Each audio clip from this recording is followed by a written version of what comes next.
घेतलास का? मकाचं, ज्वारीचं, गव्हाचं आणि डाळीचं पीठ. मकाचं पीठ,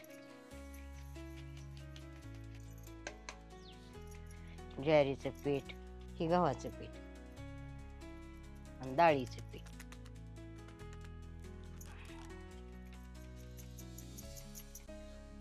आता हे मिक्स केलंय सगळं.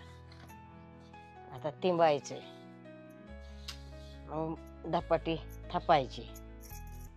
ओके वावा.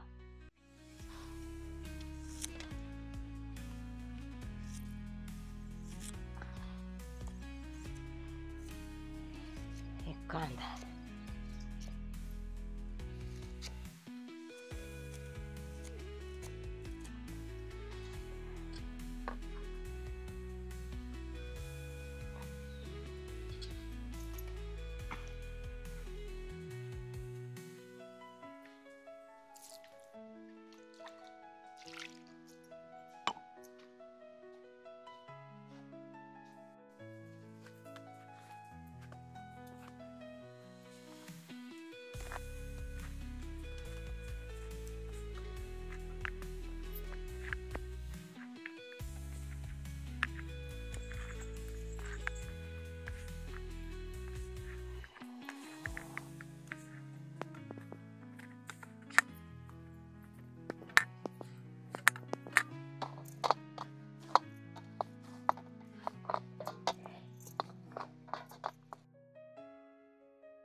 कापडा उगा करते.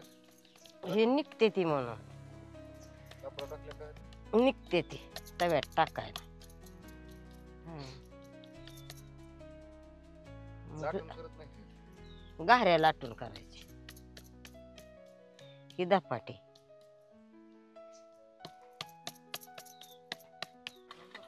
हे काय ते.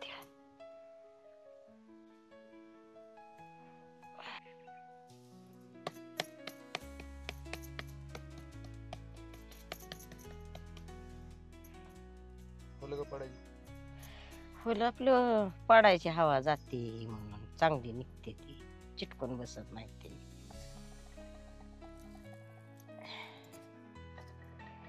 ही आता ह्या तव्यात टाकायची. हे काय अशी, हे काय अशी निघते ती फडक्या.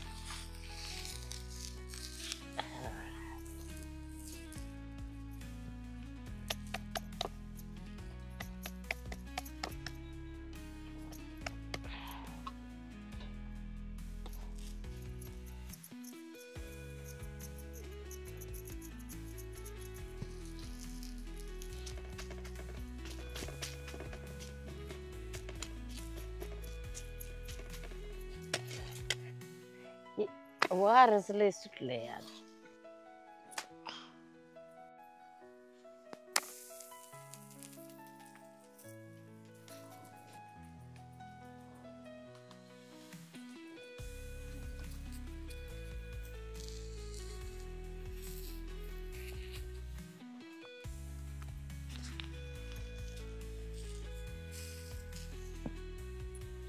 तर आता ही धपाटी आईनं करून झालेली आहेत. तर ही गरमागरम धपाटी आता हे आपण खाऊन बघू.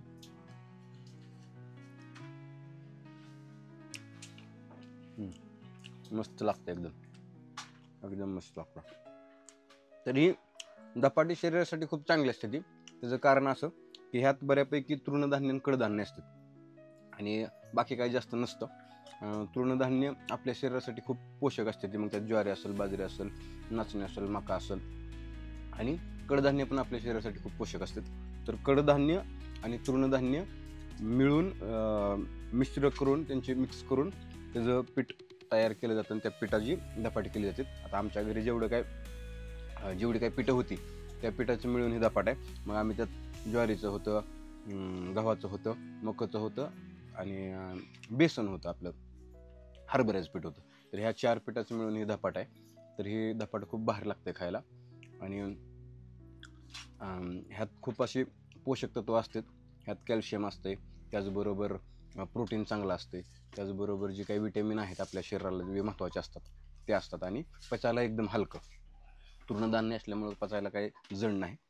तर